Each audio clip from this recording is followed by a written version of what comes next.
Сәлеметсіңдер ме оқушылар? Бүгін параграф 45 адамның жыныс жүйесінің құрылысымен танысатын боламыз. Бұл сабақтың мақсаты адамның жыныс жүйесінің құрылысын сипаттай алу, яғни аталық жыныс мүшелері мен аналық жыныс мүшелері.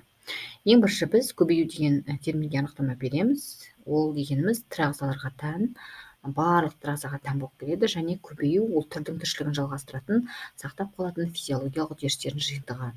Барлық тірі ағзалар сияқты адамда жыныстық жолмен көбейеді. Жыныстық мүшелердің жүйесінің екі түрі болады. Біріншісі аталық, екіншісі аналық.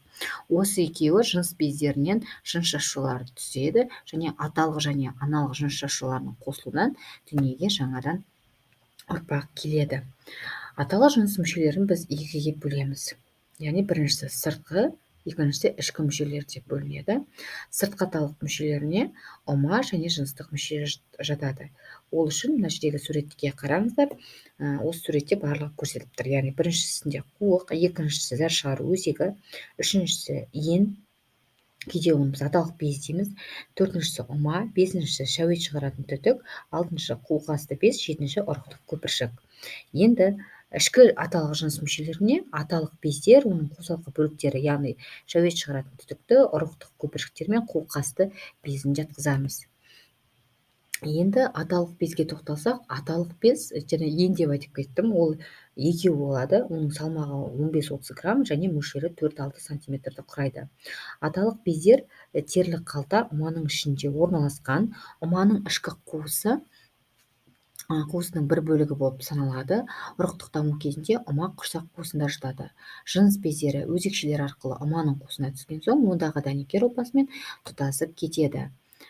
Аталық бездер ағзада екі түрлі қызмет атқарады. Олардың біріншісі, яғни осы аталық бездерден жыныс жасушасы, яғни сперматозоидтер түзіледі. Бұл аталық бездердің сыртқы секрециялық бөлігі, сперма сыртқа бөлінеді.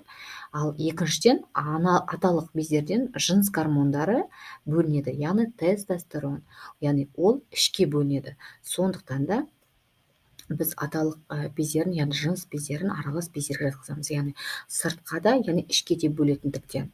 Аталық бездерден бөлінетін гормондар екінші реттік жыныстық белгілердің жетілуінде негізгі рөл атқарады.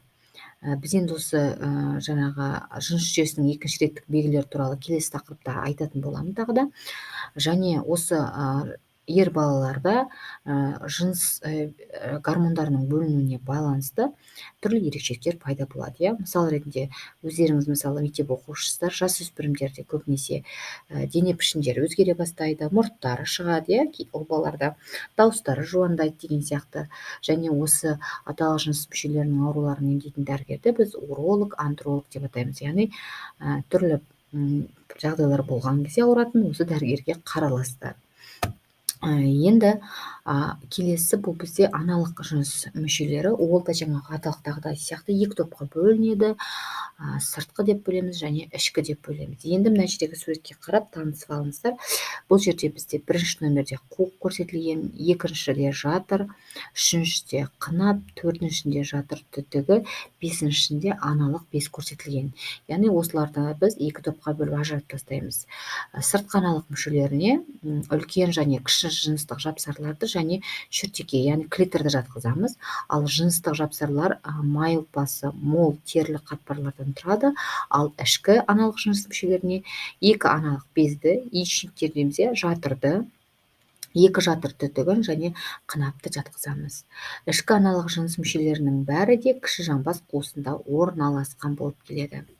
Аналық бездердің пішіні сопақша болып келеді, және ұзындықтары 3-4 сантиметр, салмағы 5-8 грамм. Аналық бездер де аралас бездерге жатады, жаңағы аталықтағыдай сияқты. Яғни бұларда жұмыртқа жасушаларын және гормондар, эстрогендер бөледі. Эстрадиол немесе прогестерон деген гормон әйел адамдарда бөлінетін. Аналық бездер көптеген безді көпіршіктерден, фолликулалардан түзіледі. Оларда үнемі жұмыртқа жасушалары жетіледі. Фолликулаларда аналық бездердің үстіңгі жағын жатыр түтігінің сыртқа шашақты шеті көмкеріп тұрады. Бой жеткендерде жыныстық жетілгеннен кейін ай сайын яғни гипофиз гормондарының әсерінен безді көпіршіктердің осы біреу жарылады. Жаңа айттық қой, алдында бөлінеді деп. Осы безді көпіршіктер жарылады да ішінен жұмыртқа жасушасының сыртқа шығуының ана бездің жетілуін деп атайды. Яғни оны біз овуляция дейміз, түсінікті сөзбен. Жарылған безді көпіршіктердің іші май тектес сары дене деп аталатын затпен толады және сары дене уақытша гормон бөледі. Егер де жұмыртқа жасушасы сперматозоидпен ұрықтанса, сары дене жүктілік кезінде сақталып қалады. Ал жүктілік болмаған жағдайда сары дене жойылып кетеді, яғни менструация шамамен әр 28 күнде қайталанып отырады. Енді бізде жатыр түтігі деген бар, жаңа суреттен қараңыздар. Жатыр түтігі де аналық без сияқты болады, оның да саны 2 болып келеді. Және жұмыртқа жасушасы жатыр түтігі арқылы жатырға өтеді, жүретін жолын көрсетіп жатыр. Ал жатыр дегеніміз ол не? Анықтамасын қараңыздар, өйткені тестте көбінесе осы сұрақ келеді. Ол қуықтың артқы тұсында, жамбастың қуысында орналасқан алмұрт пішінді бұлшық етті мүше.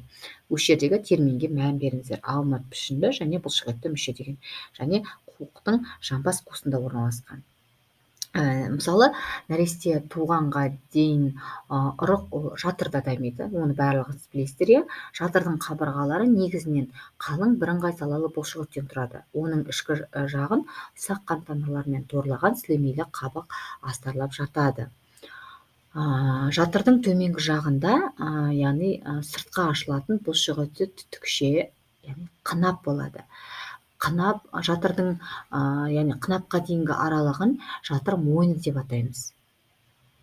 Және де жатыр мойнын сақинат тәрізді бұлшық еттер орап тұрады. Қынап деген ол сперматозоидты қабылдайтын және нәрестені сыртқа шығаратын бұлшық етті мүше болып келеді. Жыныстық қатынасқа түспеген қыздар қынабының аузы дәнекер ұлпасынан түзілген қыз пердемен, яғни жартылай жабулы тұрады. Зәр шығарылатын тесік қынап аузымен қатар оның алдыңғы жағында орналасады. Осы аналық жыныс мүшелерінің ауруларын емдейтін дәрігерді біз гинеколог деп атаймыз. Яғни бұл грек тілінен енген сөз. Грекше гинеколог деген ол әйел деген мағынаны білдіреді. Сұрақтарыңыз болса комментарийға қалдырыңыздар. Келесі сабақта кездескенше сау болыңыздар.